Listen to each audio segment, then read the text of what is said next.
1 घंटा है हमारे पास, 1 घंटे में हम लोग सारे कॉन्सेप्ट्स 26 थिंकर्स के खत्म करेंगे, not maybe all but the most important ones. Okay, so we start with Emile Durkheim. Emile Durkheim start करने के टाइम सबसे पहले आपको याद रखना है that he is a functionalist. Perspective हमेशा याद रखना है थिंकर्स के. उन्होंने बहुत सारे मेथोडोलॉजीज यूज किए थे. उनका फेमस किताब सोशियोलॉजिकल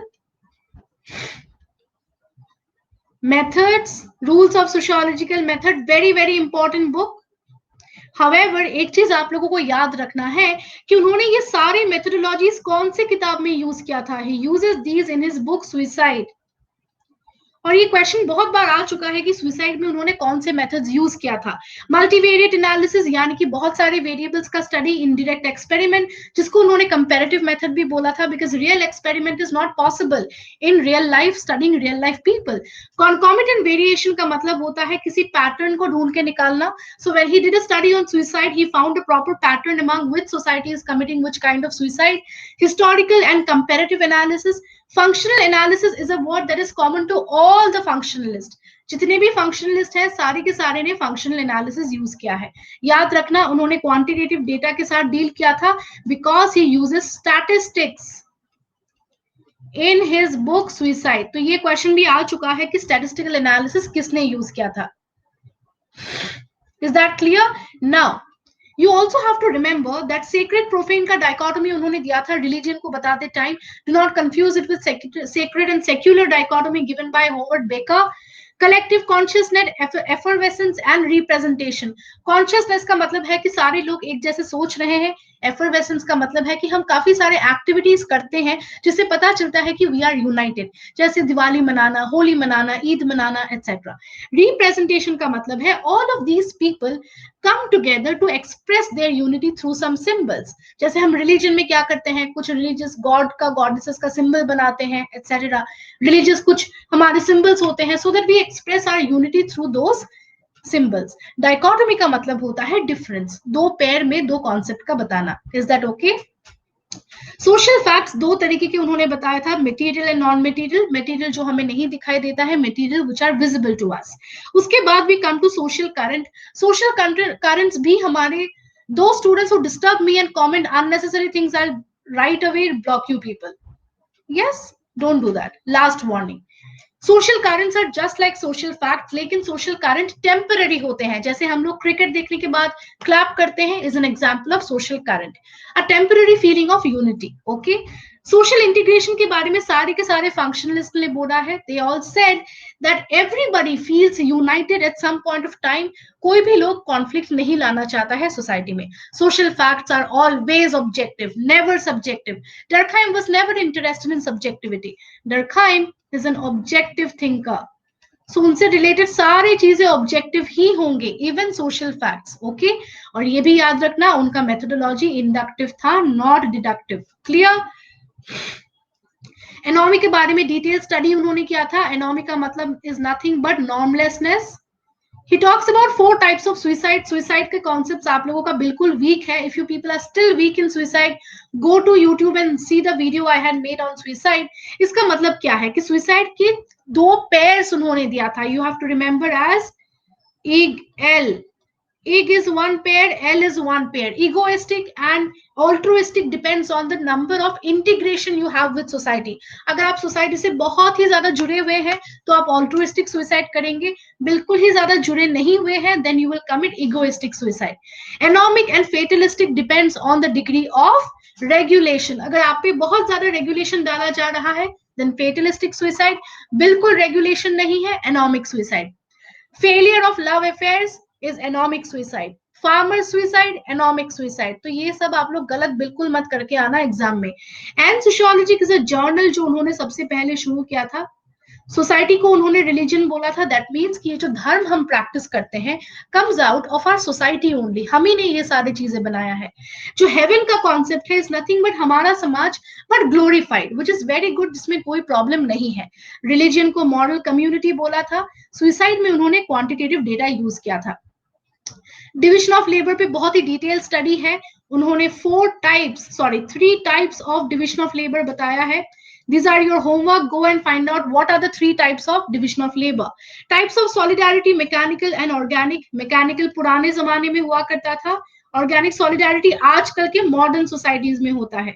पुराने जमाने में लोग बहुत ही ज्यादा एक जैसे थे, they were all together same alike, but in organic society people are not alike. हम लोग सब अलग होते हैं, इसीलिए हम लोग डिविजन ऑफ लेबर में बिलीव करते हैं, सो दैट सब लोग अपना अपना काम करेंगे and we are interdependent on each other. Very good. Forced, anomic and poorly coordinated are the types of division of labour, so please note it down. Very very good. Moral density का मतलब क्या होता है? That people are not alike in organic solidarity. हम लोग एक जैसे नहीं होते हैं, बट हम लोग डिपेंडेंट होते हैं सोसाइटी पे. There is no Hindi version of these slides. I'm so sorry. So try and understand my explanations or else I can't help you. Okay? अच्छा, moral density क्यों बोला था उन्होंने? Because we are interdependent on each other. So morally हम लोग लोगों पे dependent होते हैं. ये कहाँ होता है? Organic solidarity में. Society को sui generis बोला था उन्होंने. Key word of him. Sui generis का मतलब होता है already there. हमने नहीं बनाया है society को. उनका मेन काम था सोशल कोहेशन पे. 2 टाइप्स ऑफ लॉज हैं, रिप्रेसिव एंड रेस्टिट्यूटिव. रिप्रेसिव कहाँ होता है? पुराने जमाने में, जहां पे पनिशमेंट पे ज्यादा फोकस होता था, किसी को आप हैंग कर दो, मार दो, काट दो, एक्सेट्रा. पर आजकल हम लोग रेस्टिट्यूटिव पे ज्यादा फोकस करते हैं, यानी कि रिफॉर्म लाने में. हम इंसान को मारते नहीं है, पर जेल पे भुगतने के बाद we always bring them back thinking that they will somewhere or the other they will improve in their situation or reform in their situation. Okay, very good.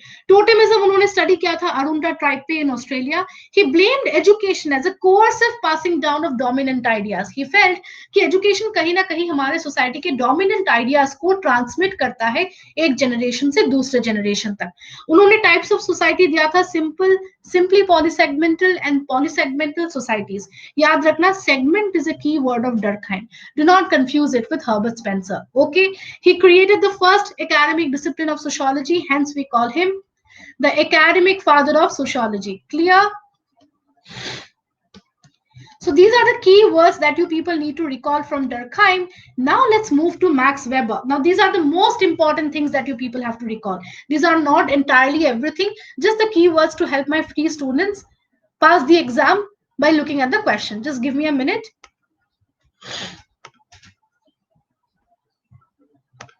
Okay, now Max Weber ने important चीजें क्या क्या बताया है देखते हैं. There are 26 thinkers and we have only 60 minutes, so you have to rush through the class.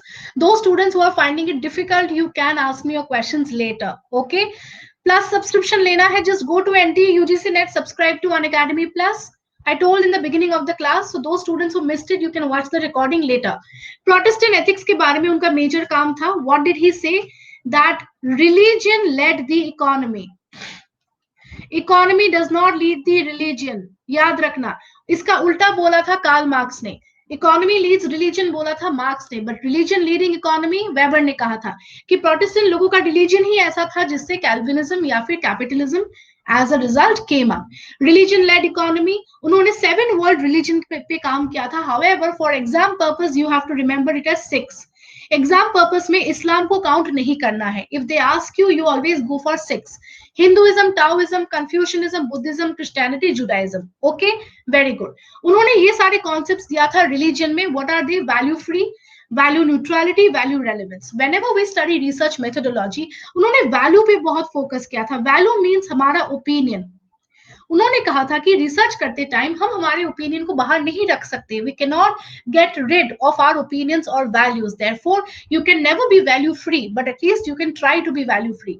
Value free and value neutral means आप अपने ओपिनियंस को मैटर नहीं करने दे रहे हैं. और ये कहाँ होता है? नेचुरल साइंस में, फिजिक्स, केमिस्ट्री, मैथ्स, जहां पे अपने ओपिनियंस मैटर नहीं करते. वैल्यू रेलेवेंस या फिर वैल्यू रिफ्लेक्सिविटी का मतलब होता है कि जितने हद तक हम लोग हमारा वैल्यू यूज कर सकते हैं वहां तक करेंगे, इससे ज्यादा नहीं करेंगे. So he always says that in social science research we should be maintaining value relevance और value reflexivity. Am I clear? He is a believer of Verstehen methodology or what he calls subjective interpretative methodology. He is not a believer of objective unlike Durkheim. उन्होंने कहा था कि हम लोग subjective होते हैं और सारे चीजों का इन डिटेल एक्सप्लेनेशन समझना हमारे लिए बहुत जरूरी है. He believed in ideal types which are nothing but measuring rods, जिसके साथ हम रियलिटी को कंपेयर करेंगे, they do not exist in reality. इनका रियलिटी के साथ कोई लेना देना नहीं होता है। They are just exaggerated versions of reality and mental constructs. Very good. Let's see the next word. The next word is talking about bureaucracy. You have to study the theory of bureaucracy in detail with all the features. For examples, it is formal, impersonal, hierarchy, rationality, everything. Okay. Elective affinity का मतलब है कि capitalism और Calvinism या Protestant ethics में direct link नहीं था. It's only a coincidence. जिन स्टूडेंट्स को मेरा क्लास बहुत फास्ट लग रहा है can leave the class, because ये 1 घंटे की क्लास है, मुझे 26 थिंकर्स खत्म करना है. आप लोग बाद में मेरा रिकॉर्डिंग स्लो करके देख लेना, ठीक है. इलेक्टिव एफिनिटी का मतलब है कोइंसिडेंस. दैट मींस कैपिटलिज्म और कैल्विनिज्म के बीच बस एक कोइंसिडेंस था, डायरेक्ट रीजन नहीं था कैपिटलिज्म आने का. It was only and only one of the reasons. Am I clear? Methodological individualism का मतलब है कि he was a micro thinker. कहीं ना कहीं he was a micro thinker. He did not focus on macro aspects. Am I clear? इसके opposite में हम लोग डर्कहाइम को रखते हैं मेथोडोलॉजिकल होलिज्म में. होलिज्म यानी कि he was a macro thinker, पूरे सोसाइटी पे फोकस किया था, but Weber did not. Am I clear? Multi causal phenomena का मतलब है, वेबर ने कहा था जो भी चीज सोसाइटी में हो रहा है उसके मल्टी कॉजेज होते हैं. Am I clear? Chetan is asking about RPSC. I teach for everything that I teach for sociology. RPSC के students भी वही follow करते हैं. So if you want, you can join the same course for UGC NET as well. Those students who are asking for repetition, watch the class later as recording. Types of action उन्होंने 4 दिया था. What are they? Value rational, rational legal, traditional, affective. Value rational को what rational भी कहा गया है. If you people are confused, remember V और W एक जैसा दिखता है. Rational legal और zoic rational, traditional, affective. Multi causal phenomena कभी भी मत भूलना. उन्होंने कहा था कि कोई भी चीज जो सोसाइटी में होता है उसके मल्टी कॉजेस होते हैं, सिंगुलर कॉज नहीं होता है. In the similar manner capitalism इसलिए आया not because only of Protestant ethics, but Protestant ethics was only one of the causes behind that. Okay. He worked in detail on rationalization, where he criticized rationalization. उन्होंने कहा था इतना ज्यादा हम rational बन चुके हैं कि हम आयरन केज ऑफ रैशनैलिटी में फंस गए हैं. Okay. Types of rationality: formal, substantive, theoretical, practical. It is your homework, go back and find out what are these. उन्होंने कहा था कि आयरन केज ऑफ रैशनैलिटी में कहीं ना कहीं हम डिसएंचेंटेड हो जाते हैं इस सोसाइटी के साथ. Types of authority: rational, legal, charismatic, and traditional. Remember all these 3 and their characteristics as well. Social action को डिटेल में स्टडी किया था. उन्होंने कहा था कोई भी एक्शन सोशल एक्शन नहीं होता है. Only those things are social action which has a proper meaning and it is social in nature. That means it has to be an action and reaction to another individuals action. Okay. He gave a tripartite model of social stratification: status, power, class. He said class is not only the important indicator but also status and power. Theodicy का concept उन्होंने देख के बताया था कि हम हमेशा religion को कहीं ना कहीं रैशनलाइज करते हैं. अगर आप एग्जाम में फेल हो गए तो आपको लगता है कि अरे मेरे तो किस्मत में ही नहीं था. This is called theodicy, where we explain our actions through religious rationalization. Okay. Lifestyles and life chances he talked about while talking about status. He said every status has certain lifestyles and life chances associated with them. Caste और status को relate करके उन्होंने कहा था caste are nothing but status groups. Remember, उन्होंने Hindu asceticism पे काम किया था. उन्होंने कहा था that Hindu asceticism. Where is types of life world coming from? Did Weber talk about types of life world? Do not prompt wrong terms. I'll get mad now. Yes, eschatology के बारे में उन्होंने नहीं कहा था. Weber never talked about eschatology. You can talk about eschatology as a type of a variant in new religious movements. Clear? Okay. He talked about Hindu asceticism and he also said that Hinduism never ever gave rise to capitalism. Why? Because Hinduism follows in otherworldly asceticism, which focuses on ideals like karma, tyag, sacrifice, all these. You cannot enjoy anything in your life. Whereas Westerns, that is Protestants, practiced among this or inner worldly asceticism, which tells them that whatever you have to do in this life, not after dying. Okay. State authority भी बहुत सारे काम है. Please go through the definition of state. Misfortune and fortune analysis is related to theodicy, where we try to rationalize our fortunes and misfortunes through religion. Okay, social closure का meaning है caste के terms में कि caste groups always maintain social closure. They do not allow other people to enter or to get out of their caste category. He talks about tribes losing their territorial significance when they get scattered. जब tribes अपने जगह से scattered हो जाते हैं वो cast के जैसे बन जाते हैं बिकॉज उनका टेरिटोरियल सिग्निफिकेंस नहीं रहता. He talked about following a rule in respect to objectivity in terms of ideal types. He said that ideal types are a tool to allow objectivity in social sciences. Other than that, we cannot talk about objectivity in social sciences. Okay? Class को life chances के साथ उन्होंने relate करके कहा था कि class, आप जिस भी क्लास से बिलोंग करते हैं, they provide you with certain kind of life chances और opportunities. Okay, yes, he is a complete against positivism. He is a thinker completely against positivism. Okay, and a supporter of interpretivism or hermeneutic sociology. Very good. Now let's see Karl Marx. Karl Marx is a key propounder of conflict theory. I hope you people know. He followed from Hegel the idea of dialectics, और उसे लेके उन्होंने dialectical materialism के बारे में बोला था. However, you people need to remember that he focuses on matter and not ideas, whereas Hegel focuses on ideas. Therefore, Hegel's methodology is known as dialectical idealism, whereas Marx's methodology is known as dialectical materialism. However, you people have to remember that Marx never originally uses the word dialectical materialism. It is the later thinkers who comes after him have used these terms. He talks about different modes of production: Asiatic, primitive communism, slavery, feudalism, capitalism. Primitive communism को ancient society भी कहा गया है. And then tribal societies भी कहा गया है. काफी टाइम ये सारे टर्म्स भी आते हैं so that you people can recall. Slavery को एंशियंट सोसाइटी भी बुलाया था, फ्यूडलिज्म को एस्टेट बुलाया था, and capitalism is already capitalism. Okay, he talks about a future system known as communism and socialism, which will be based on needs. All right, and state will take over everything, no private property.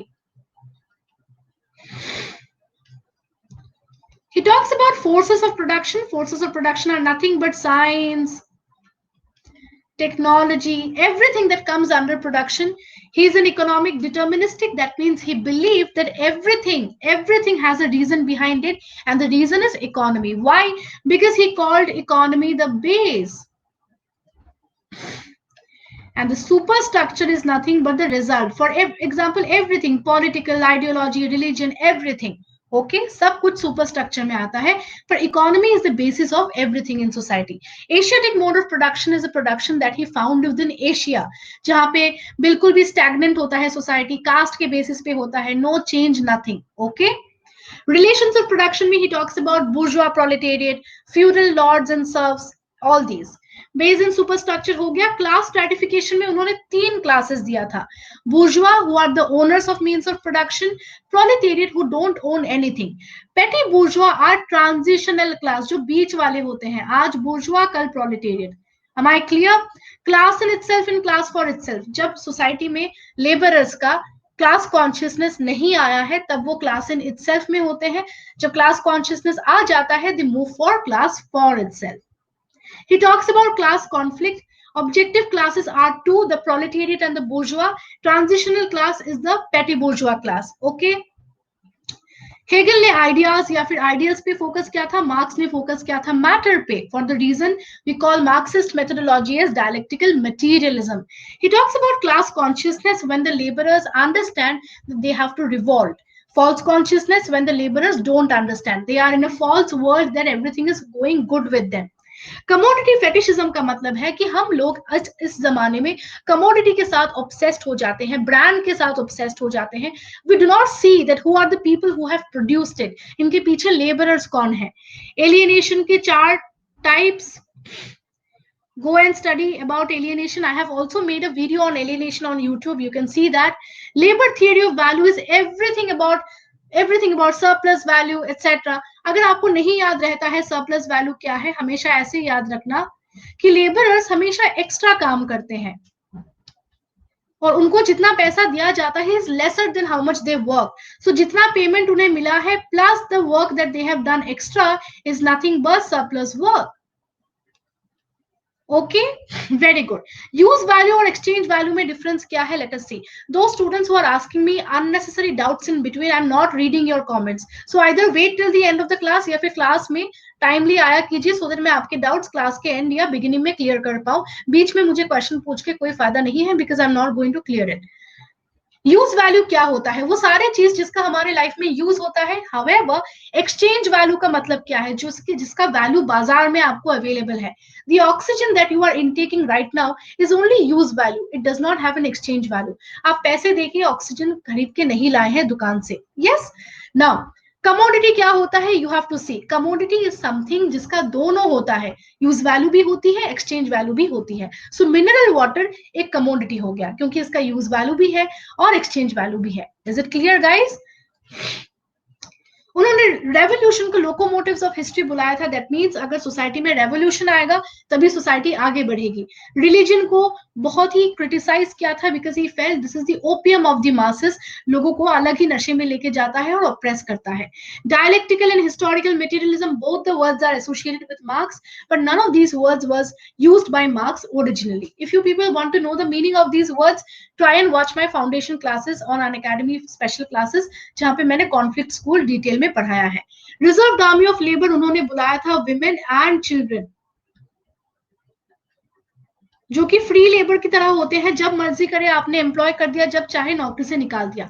Practice का मतलब है जब theory और practical दोनों हम लोग life में use करते हैं. उन्होंने कहा था कि कम्युनिज्म कैपिटलिज्म को हॉन्ट कर रहा है. दैट मीन्स यूरोप में ऐसा टाइम आएगा जब कैपिटलिज्म नहीं रहेगी लेकिन कम्युनिज्म रिप्लेस कर देगा. पोलराइजेशन के बारे में कहा था, यानी कि दो क्लासेस होते हैं जिनके बीच बहुत ज्यादा गैप होता है, the haves and the have nots. History of class struggles, famous sentence. He is also known as the father of scientific socialism. Am I clear? Now let's move to the next thinker, that is Bronislaw Malinowski. सबसे पहले आप लोगों को याद रखना है that he is a pure functionalist. Yes, marks ने ये भी कहा था that I am not a Marxist. ये क्वेश्चन लास्ट ईयर BHU में आया था. I am not a Marxist. ये उन्हीं का सेंटेंस है because he felt he did not do right with the proletariat. He could not do enough for the proletariat. Bronislaw Malinowski is a pure functionalist. He is also the father of social anthropology, father of functionalist school of culture. Kula ring के बारे में बताया था. It's a ceremonial exchange of certain products. Classical evolution को limbo of conjectural reconstructions बुलाया था. Last महीने I taught you people this in the IGNOU classes. Practical anthropology के बहुत बड़े forefront runner थे. Follower of participant observation, ethnography, need theory of culture दिया था. साइंस, रिलीजन और मैजिक के बारे में इंटरकनेक्शन बताया था. ब्रिटिश स्कूल ऑफ फंक्शनलिस्ट के फाउंडर है अलोंग विद ब्राउन, दोनों ही फाउंडर होते हैं. किनशिप एल्जेब्रा के बारे में बताया था, जहां पे हमारे लाइफ में जितने भी किन होते हैं, जितने भी लोग हमारे रिलेटिव होते हैं, उसको किनशिप एल्जेब्रा बोला था. ट्रॉब्रियन आइलैंडर्स पे उनका फील्ड वर्क था जो कि मेलेनेशिया में था. फंक्शनल यूनिवर्सलिज्म के बारे में बोला था. दैट मीन्स हमारे सोसाइटी में जो भी चीजें हैं सारी चीजों का फंक्शन होता है, जिसको मर्टन ने बाद में क्रिटिसाइज किया था. He is a propounder of biocultural functionalism. Why? Because it takes from biology as well as culture. दोनों को लेके उन्होंने अपने फंक्शनलिस्ट थियरी दिया था. उन्होंने ये भी कहा था कि रिलीजन प्रमोट्स सॉलिडारिटी और लोगों के इमोशनल स्ट्रेस को कम करता है. रूल्स ऑफ क्राफ्टमैनशिप के बारे में बताया था. When he studied the canoe building of Trobriand islanders, कि वो लोग इतने मेहनत से कैनो या बोट्स बनाते थे, उसको उन्होंने रूल्स ऑफ क्राफ्टमैनशिप बोला था. या फिर ही सेड कि उनके लोगों के बीच में भी बहुत ही ज्यादा प्रिमिटिव साइंस का इंपॉर्टेंस हमें दिखाई देता था. व्हाइट और ब्लैक मैजिक के बारे में डिफरेंस भी हमें उन्होंने ही बताया था. इसके अलावा इस बार जो क्वेश्चन आया था एग्जाम में, ही is a propounder of individualistic functionalism, because उन्होंने इंडिविजुअल्स पे फोकस किया था unlike other people. Am I clear? Now we move to Alfred Reginald Radcliffe Brown. इन्होंने क्या कहा था? He is a pure structure functionalist.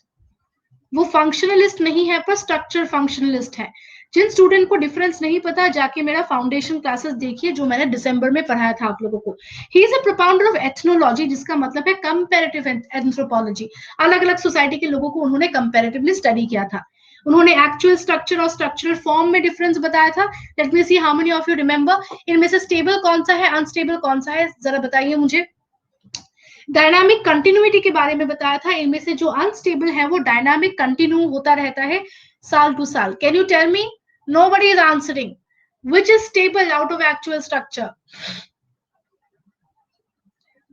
Structural form हमारा stable होता है. I am seriously, pathetically, horribly fed up with my students. आप लोग क्यों याद नहीं कर पाते हैं मुझे नहीं पता. Either you people have memory issues or you people have really bad concentration issues. Actual structure is dynamic. उसी को उन्होंने कहा था कि ये डायनामिक कंटिन्यू होता रहता है generation to generation. He talks about social morphology, a term that he takes from Durkheim. Okay, he talks about eunomia and dysnomia, euphoria and dysphoria. What is the meaning? Society जब सही से चल रहा होता है, सब कुछ सही है, दैट इज यूनोमिया एंड यूफोरिया. जब सोसाइटी में प्रॉब्लम्स दिखाई देता है, दैट इज डिस्नोमिया और dysphoria. Okay, he is a propounder of structure functionalism. Social structure पे बहुत ही ज्यादा फोकस किया है और उन्होंने ये भी कहा था कि social structure is an empirical reality. Okay, उन्होंने सोशल स्ट्रक्चर के डेफिनेशन में human relations and human arrangements word use किया था, जो इस बार एग्जाम में आया भी था. Focus on social relations. Choctaw Omaha Andaman islanders African tribes पे इनका काम था field work. He worked on joking relationship, amitate, avunculate. Okay, anthropology को theoretical natural science of society बोला था. यूनिवर्सल ह्यूमन और societal needs, necessary conditions of existence replace किया था मैलिनोव्स्की के नीड के साथ.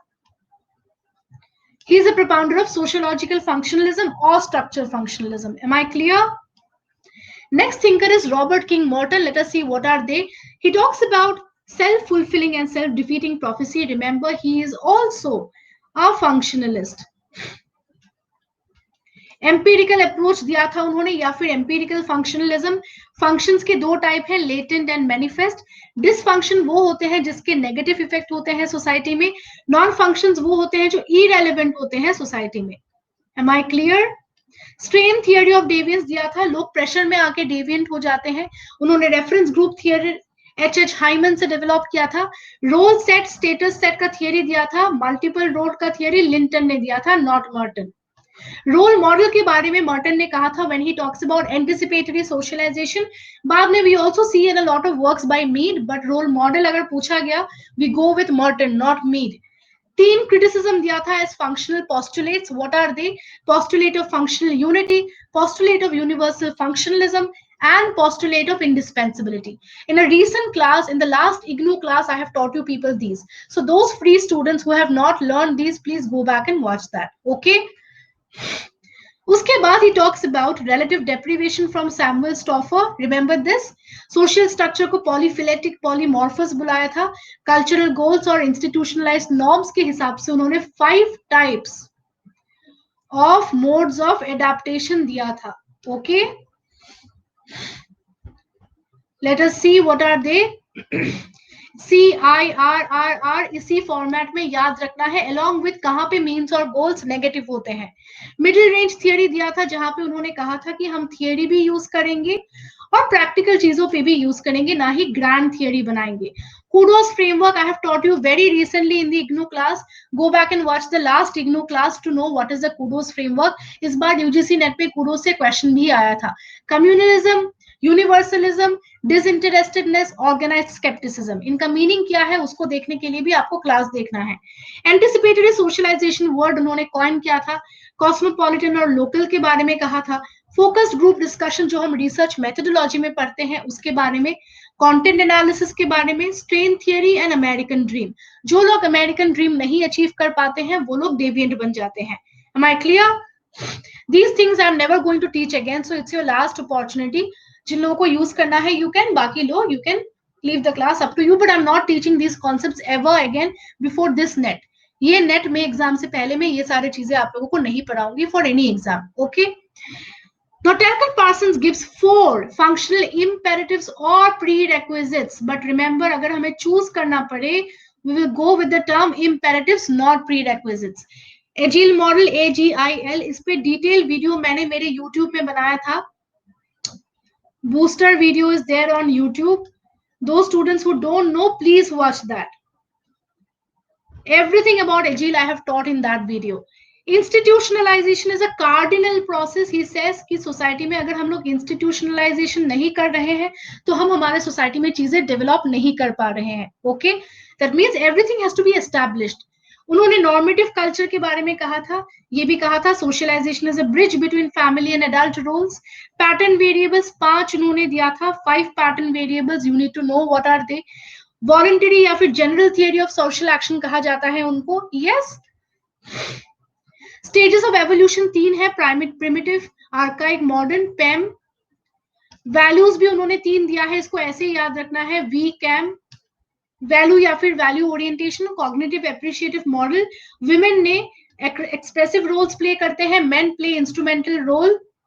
मोटिव्स भी हमारे 3 है. MCCE. सोशलाइजेशन की थियरी में उन्होंने रोल एक्सपेक्टेशन और रोल इंसेंटिव जैसे वर्ड यूज किए हैं. सिक रोल के बारे में कहा है कि जो लोग बीमार होते हैं they have to come back to the society as fully functional members after getting well. Integration या फिर सोशल इंटीग्रेशन सारे फंक्शनलिस्ट यही बोलते हैं. होम्योस्टेसिस का मतलब है कि सोसाइटी अगर डेविएट कर भी जाए अपने ओरिजिनल पाथवे से, it always comes back to its original position, जिसे हम लोग इक्विलिब्रियम थियरी भी बोलते हैं. उन्होंने वैल्यू कॉन्सेंसस के बारे में कहा है दैट सोसाइटी व्हेनेवर सारे लोग एक जैसे सोचते हैं, इसीलिए तो सोसाइटी एक साथ है, नहीं तो फिर ब्रेकआउट हो जाता. Yes. He talks about cybernetic hierarchy theory, जहां पे उन्होंने कहा था कि ह्यूमंस के पास सबसे ज्यादा कंट्रोल है कंपेयर टू एनिमल्स और प्लांट्स. सो हायरार्की वाइज ह्यूमंस के पास सबसे ज्यादा पावर होता है कम्युनिकेशन का. Equilibrium theory again from homeostasis. He talks about an isolated nuclear family जो इंडस्ट्रियल रेवोल्यूशन के बाद क्रिएट हुआ था. Am I clear? Next thinker that we come to is Claude Lévi-Strauss, who is a pure structuralist. जिन students को अभी भी नहीं पता structuralism, structure functionalism, please December 14 से जो मैंने शुरू किया था फाउंडेशन क्लासेस वो जरूर देखें. He borrows cybernetics from the thinker Norbert Wiener. It's all there in the PDFs. Please go through the PDFs well. Mythology की बुक उन्होंने लिखा था जिसके 4 वॉल्यूम्स हैं. इंग्लिश में उसे कहा जाता है mythology. ब्राइकोलाज, ब्राइकोल्योर are two terms that he uses in this book. What are they? Let us see. ब्राइकोलेज या फिर ब्राइकोल्योर एक तरीके का फोटो कोलाज होता है. जैसे हम लोग फोटो कोलाज बनाते हैं हमारे फोन में, वैसे ही माइथोलॉजिकल स्टोरीज से अगर आप लोग थीम लेके कोलाज बनाते हैं उसे ब्राइकोलाज कहा जाता है, और जो इंसान बना रहा होता है उसे ब्राइकोल्योर कहा जाता है. He wrote a very famous book, Savage Mind. Binary opposition का थियरी दिया था. For example raw versus cooked. सारे सोसाइटी में हमेशा पेयर में चीजें होते हैं. Black versus white, like this. Death versus living, etcetera. Mechanical और स्टैटिस्टिकल मॉडल दिया था सोशल स्ट्रक्चर का. ऑब्जर्वेशन एंड एक्सपेरिमेंटेशन मॉडल, ये मैंने आपको इग्नू वाले क्लासेस में पढ़ाया है. Conscious and unconscious character of the models, everything is there in the foundation classes and IGNU classes, so please watch them in detail if you do not know the meaning. He is the father of structuralism. उन्होंने फोनेम्स का word use किया था. Phonemes is nothing but linguistic से लिया हुआ, because we all know उन्होंने structuralism linguistic से लिया था. अलायंस थियरी में elementary, semi complex and complex theory उन्होंने बताया था. इंसेस्ट और reciprocity are the 2 most important features of alliance theory. Raw and cooked, my theme, these are all related to his books on mythology. Social structure को उन्होंने reality नहीं बताया था. He said social structure कभी भी reality में exist नहीं करता है. It exists as a province of inquiry और as a model. It is never there in reality. Okay. Human mind is structured universally. उन्होंने मॉडर्न सिविलाइजेशन का क्रिटिसिज्म भी दिया था. Am I clear? Now we come to George Herbert Mead. He is a hermeneutic thinker. अगर हम लोग इनका category डालेंगे तो फिर किस में डालेंगे? हर्मेन्यूटिक्स में नहीं, but we will put him in the category of social psychology. Will you remember? He is a psychologist. along with that he is also a sociologist. He talks about the self and mind. He is a symbolic interactionist and most importantly the father as well as founder of symbolic interactionism. लेकिन आपको याद रखना है कि symbolic interactionism जो word है उसको coin किया था ब्लूमर ने. बाकी फादर फाउंडर दोनों मीड है. Am I clear? Coined by his student Bloomer. Father और फाउंडर का पूछा तो हम लोग मीट के साथ ही जाएंगे. ही टॉक्स अबाउट प्रिमिटिव एक्ट जिसके थ्रू हम लोग चीजें समझते हैं सोसाइटी में. इसको क्रोनोलॉजी में याद रखना है. Impulse, perception, manipulation, consummation, IMPC. इसका क्रोनोलॉजी पूछा जाता है एग्जाम में. He talks about 3 stages, the imitation और preparatory stage, play stage, game stage. Game stage में आते ही हमारा सेल्फ फुल्ली डेवलप होता है. फुल्ली डेवलप होता है हमारा सोसाइटी गेम स्टेज में. Okay, IPMC, right. He talks about significant symbols, gestures and significant others and generalized others. Significant others यानी कि हमारे family, generalized other normal public. Significant symbols और gestures यानी कि लैंग्वेज जो मैं यूज कर रही हूं. फादर और कॉइन डिफरेंट है. हाँ, मीड टीचर है इनके. ओके, ब्लूमर के टीचर है. Am I clear? आई और मी का कॉन्सेप्ट उन्होंने दिया था. उन्होंने कहा था मी वो होता है जो मैं आपको दिखा रही हूँ, आई वो होता है जो मेरा रियल सेल्फ होता है. My clear? Reflexive role taking, he says कि हम लोग रोल तभी लेते हैं जब हमें रोल के बारे में पता चलता है. When we know what is role, what does a role teacher play, what does a role the doctor play. Okay, also याद रखना, not just taking but also reflexive role. Which is the other word? Tell me.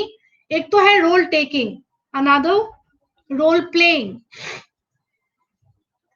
Making, there is nothing called role making, it's role playing and role taking. Please be careful. 3 साल हो जाएंगे आप लोग को पढ़ पढ़ के, अभी भी वर्ड नहीं याद कर पा रहे हैं. I don't know what to do with you students. Self को इंटरनलाइज्ड ऑब्जेक्ट बुलाया था जिससे हमारा पर्सनालिटी बनता है. सेल्फ को सेक्रेट भी बुलाया था उन्होंने.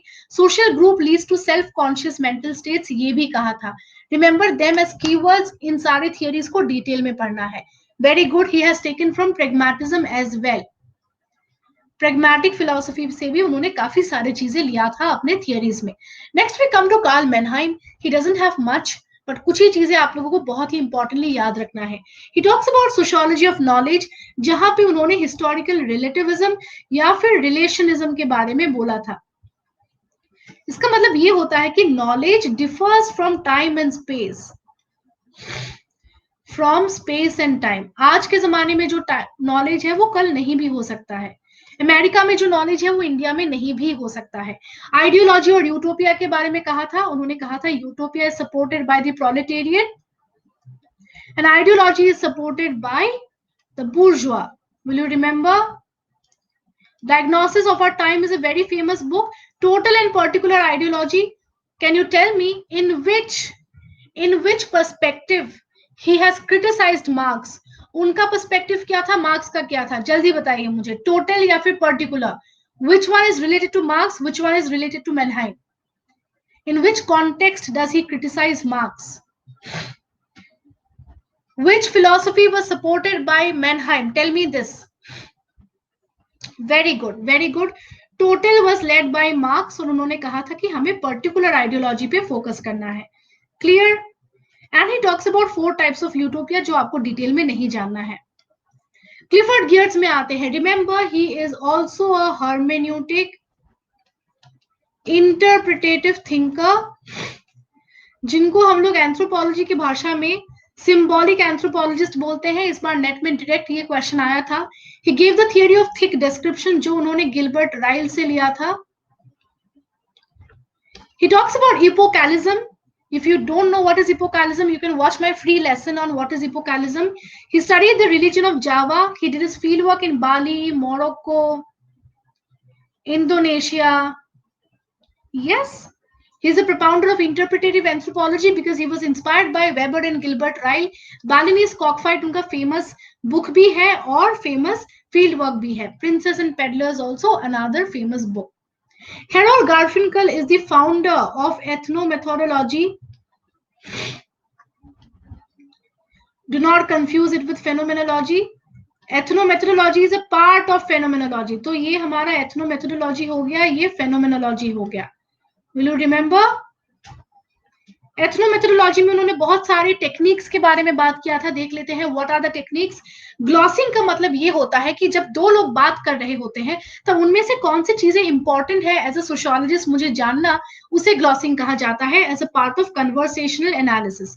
Cultural dope is a theory where he has criticized social fact theory of Durkheim, उन्होंने कहा था कि सोसाइटी सोशल फैक्ट नहीं बनाता है, हम सोशल फैक्ट बनाते हैं।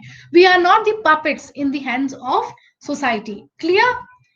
ही वॉज एन अकाउंटेंट हिमसेल्फ, इसीलिए उन्होंने कहा था कि हम जो भी चीजें कलेक्ट करते हैं डे टू डे लाइफ में are accounts of daily life. Reflexivity उन्होंने यूज किया था अपने थियरी में।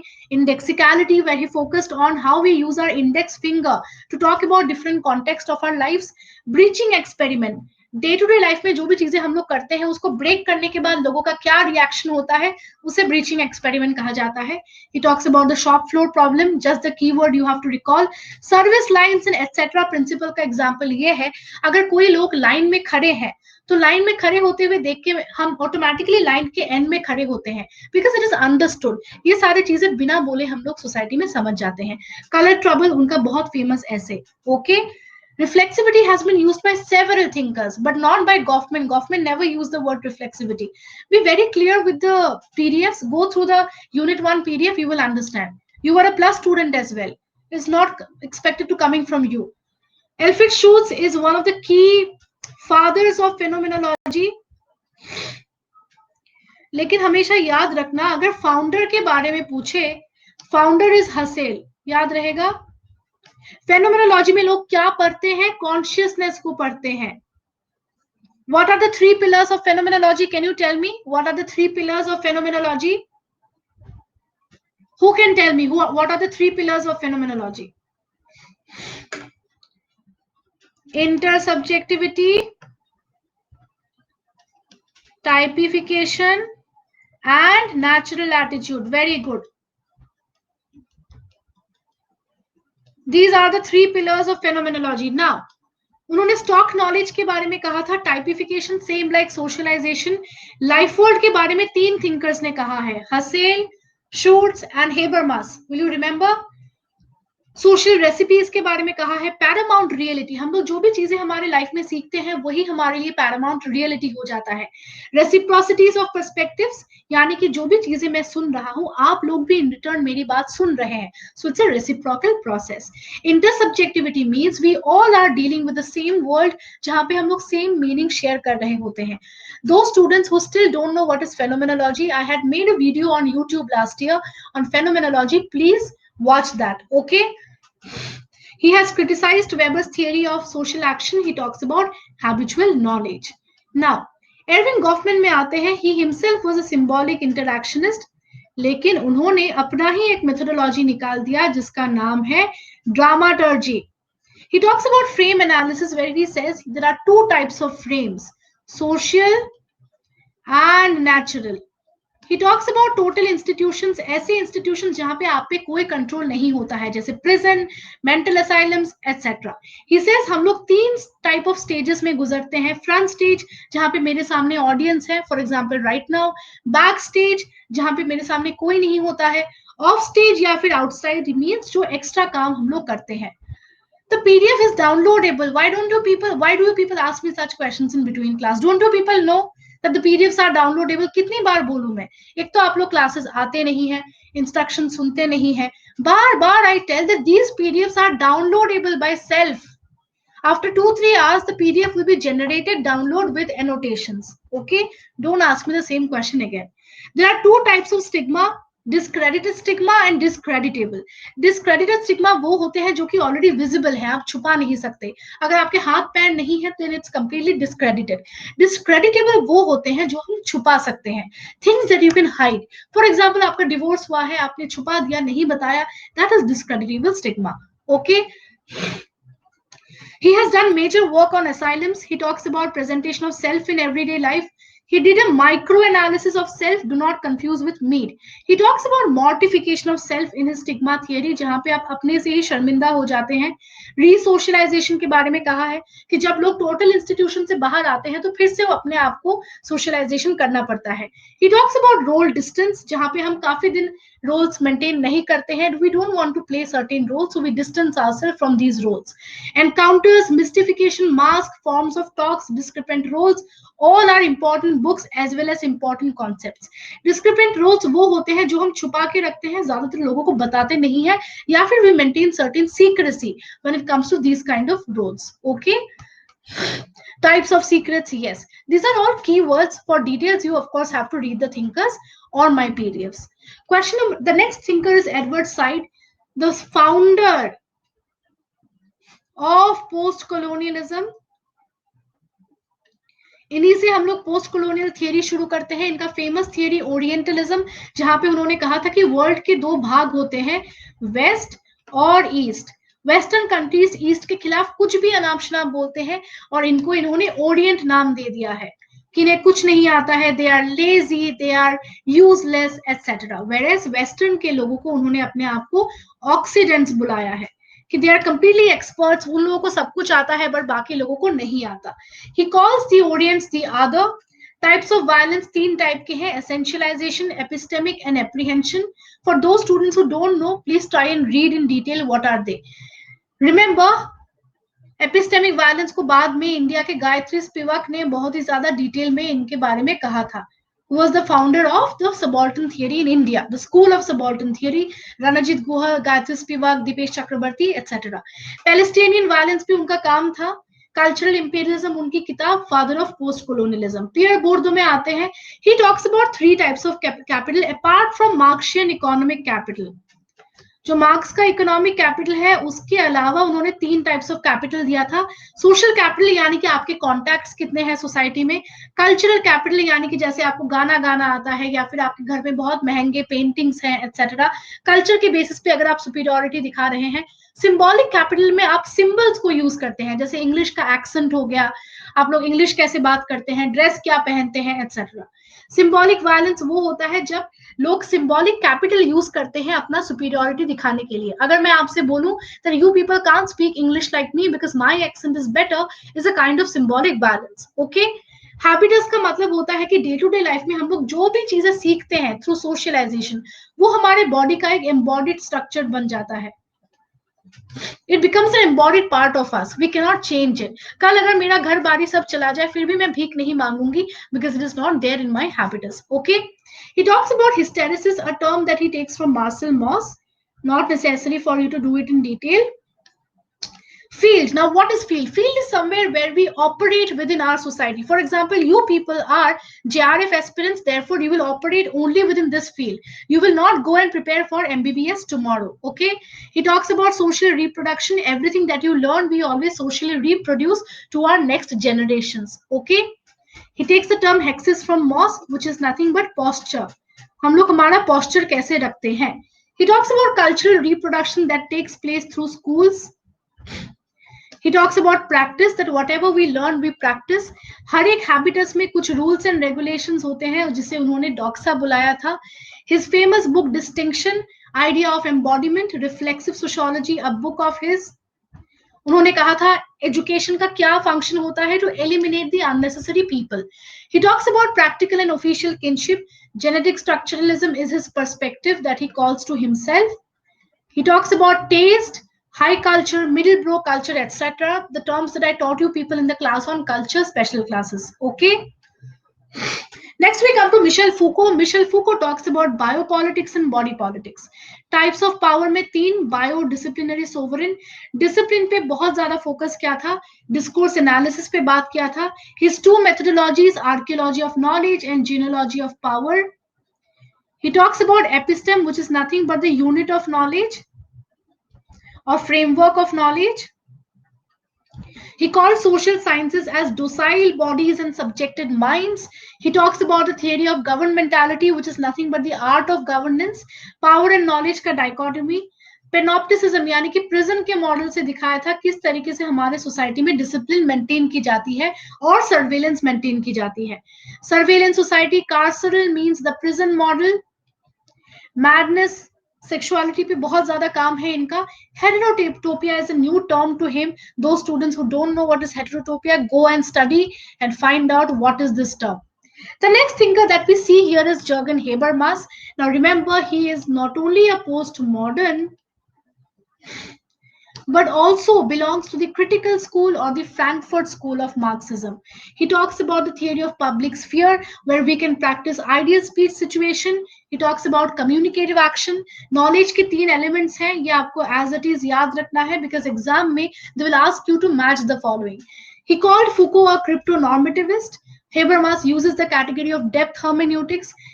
उन्होंने सिस्टम और लाइफ वर्ल्ड का डिस्टिंक्शन दिया था. He said कि जब सिस्टम लाइफ वर्ल्ड को टेक ओवर कर जाता है तब कॉलोनाइजेशन ऑफ लाइफ वर्ल्ड होता है. Am I clear? Types of crisis are these: legitimacy, motivation, economic and rationality. Types of action are teleological, dramaturgical, normative and communicative. Modernity को unfinished project बुलाया था. Legitimation crisis तभी होता है when the state fails to be a techno manager of capitalist state. Okay.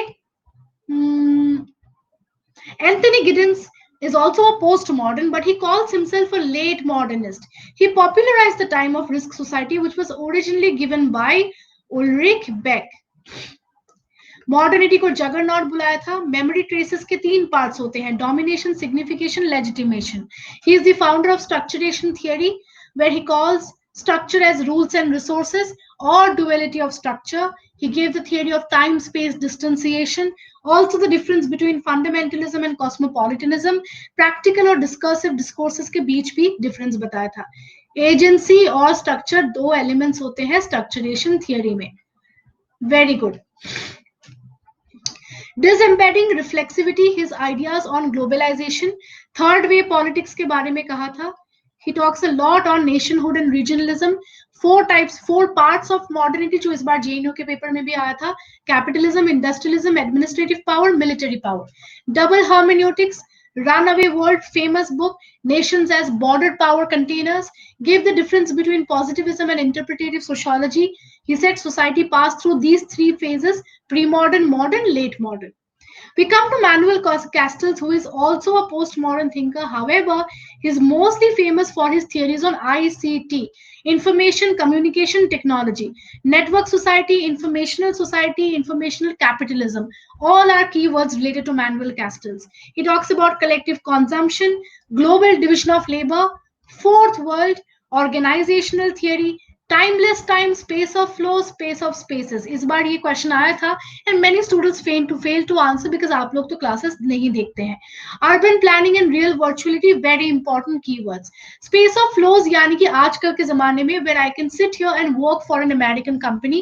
Spaces of places means पहले के जमाने में if you want to work for America you have to go there and work, which is not required in today's world. Okay. Radha Kamal Mukherjee, the founder of ecological studies in India. Founder of ecological studies in India.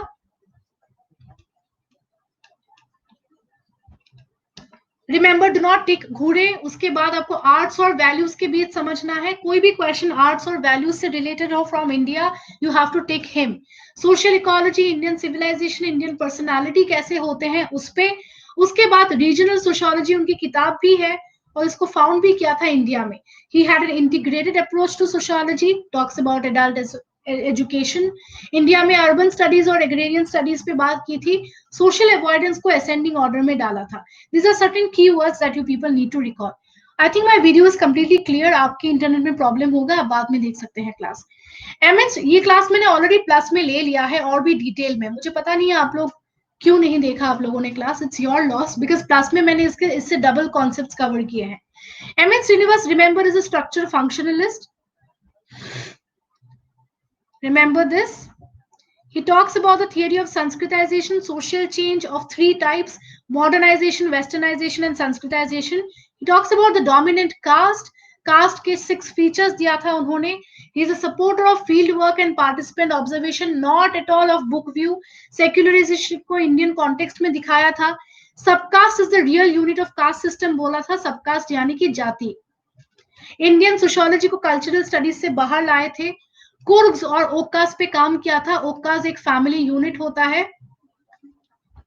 Vote bank politics पे काम किया था. उनका field work था Rampur village, जिसके basis पे उन्होंने the remembered village किताब लिखा था और ये भी कहा था कि उनके किताब सारे जल गए थे फील्ड नोट्स, इसीलिए उन्होंने उस किताब का नाम रिमेम्बर्ड विलेज कहा था. जजमानी सिस्टम को वर्टिकल यूनिटी ऑफ कास्ट भी बुलाया था. Okay. Now B R Ambedkar के क्या क्या की कॉन्सेप्ट्स हैं हम लोग देख लेते हैं. ग्रेडेड इनइक्वालिटी के बारे में कहा था. ही सेड कि इंडिया में जो कास्ट बेस्ड इनइक्वालिटी है वो ग्रेड्स में आता है. It is not same as race. Annihilation of caste, famous book. He led the famous Mahar movement or Mahar Satyagraha. इसके अलावा आप yes, very good. You have to remember that he belongs to the category of subalterns. Subaltern school से belong करते हैं ये. He is not a Marxist, not a functionalist, nothing. उनके thesis का नाम yes, very good. Problem of the rupee is his thesis. Ambedkar is not an Indologist from any angle. Village studies को criticize किया था. He said that villages are cesspool of degradation. That means villages में कोई growth नहीं हो सकता.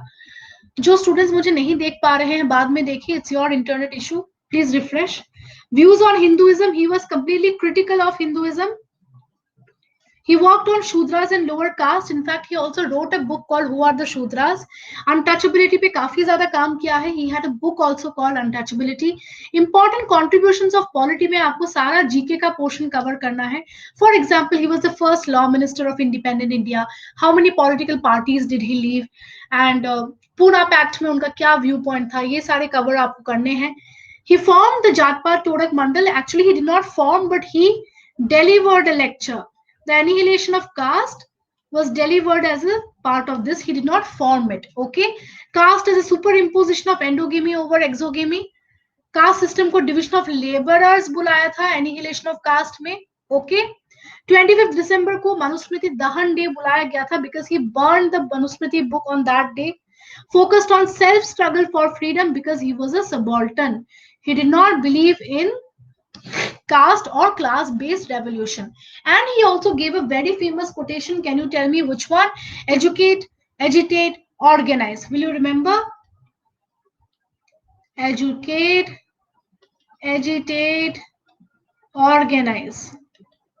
Clear? He never delivered the speech. That's the reason it was published later on as Annihilation of Caste.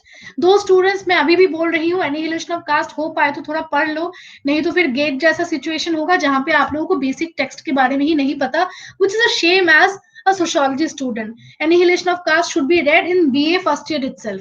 Let's see the next thinker. The next thinker is Iravati Karve. Not much to be read about Iravati Karve, but let's see what are the important pointers.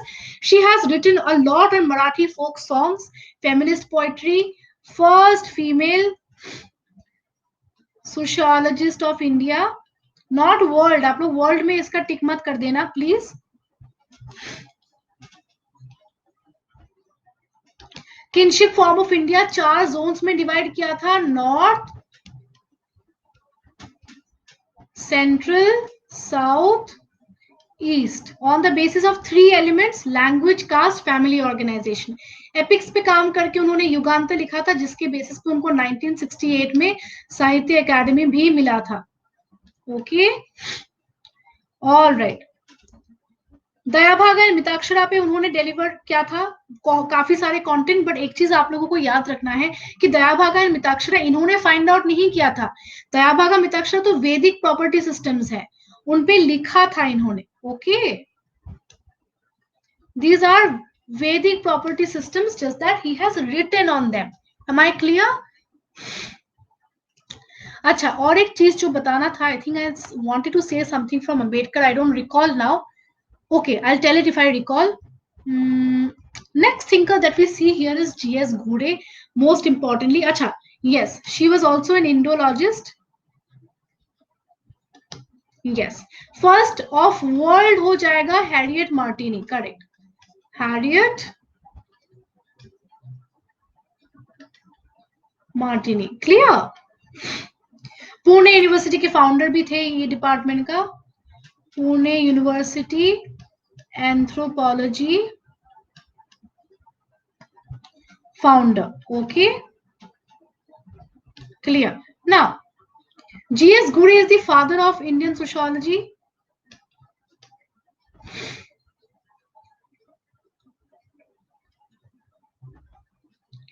He followed a theoretical pluralistic approach. That means he did not follow only one theoretical perspective, but many. And he also worked on Indology. He was a pure Indologist. Caste, race, tribe, religion, kinship, इन सब पे उन्होंने theories दिया है. You need to read them. Tribes को backward Hindus बुलाया था, उन्होंने ये भी कहा था कि हिंदू रिलीजन को वर्णाश्रम धर्म कहा जाएगा। Founder of Indian sociological society, 2 types of exogamy, सपिंडा and गोत्रा एक्सोगेमी। इसके अलावा आपको ये भी याद रखना है कि 1924 में ही हेडेड बॉम्बे यूनिवर्सिटी, बट 1919 में पैट्रिक गिड्स ने फाउंड किया था, सबसे पहले इंडिया में। My clear? Yes, took over from Geddes, yes. और पैट्रिक गिड्स कहाँ के थे? He was from LSE, London School of Economics. Clear? Next we see M.K. Gandhi, where he talks about the Swadeshi model of development, Swaraj model of democracy. Swaraj is not just home rule, but self-rule as well. Inspired the Sarvodaya model,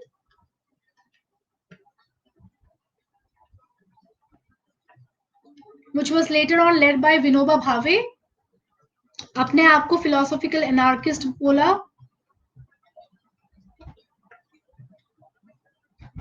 trusteeship के system को support किया, therefore he and Marxism are not same. Marxism में private property के against जाते हैं, trusteeship में they support private property. उन्होंने हरिजन बुलाया था, अनटचेबल्स को। इंडियन नेशनलिस्ट मूवमेंट में जितने भी सोशल मूवमेंट में उनकी पार्टिसिपेशन है, पूरे लिस्ट। डिसेंट्रलाइजेशन और what we call the oceanic circle theory. He supported the village republic and he called it self-sufficient. Studies on Hinduism, he was a keen supporter of Hinduism. नई तालीम दिया था, it's the Wardha Education Committee led on Gandhian principles and moral values. He was a keen supporter of Hindu ideals and values. He preaches the idea of satyagraha, which he calls is a moral weapon. Okay? Nai Talim is a set of sentences or words as a moralistic values that he gives. Okay? He was a supporter of Varna system. Yes. Basic education, basically. How to start is basic. Supporter of, what was the term I was about to write? Yes, Varna system. He calls Satyagraha non-passive movement, but as a moral weapon. It is not passive violence. Okay? Clear? So are you guys done with it? I had to take 7 minutes extra. Those students who ran through the class, you can later on go through the class in a normal pace. He does not support passive resistance. That is what. Yes, he says it's not passive. It's a moral weapon. Clear? All right. So I'll see you people tomorrow. This is the schedule that you need to follow. कल हम लोग मिलेंगे. Unit 2 का एक brief outline लेंगे. It'll be much better than this. Okay? Bye everyone. See you all tomorrow. ये schedule याद कर लो. Bye.